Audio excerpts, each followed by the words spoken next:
Yesu alipe bei ili mgharimu mauti.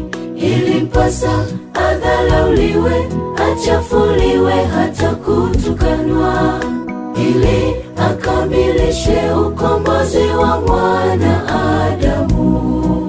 Hii ni gharama kuu ambayo mwanadamu asingelipa.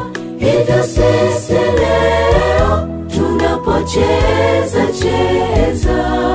tunachezea Ukristo ambao ulitafutwa kwa gharama. Ingekuwa heri tena na salama kwetu kama tungeibadili mienendo yetu ili tupone. Ninawaza hapa, nafikiri kama Mungu asingekufa, ni nani angelipa bei?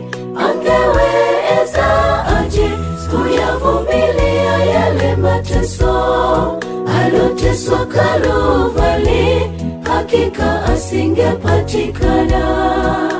Ukristo ni gharama tena kubwa sana ndugu, unaweza usitambue, maana hautoi fedha, sababu hatutambui, mioyo inakuwa migumu. Tunaona kawaida kutothamini Ukristo wetu.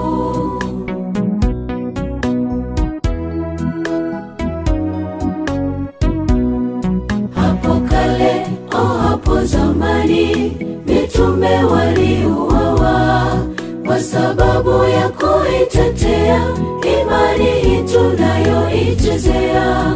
John Huss na Jerome katika nyakati za Rumi walisimama imara kutetea imani hata kufa.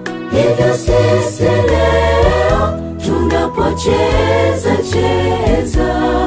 tunachezea Ukristo ambao ulitafutwa kwa gharama. Ingekuwa heri tena na salama kwetu kama tungeibadili mienendo yetu ili tupone.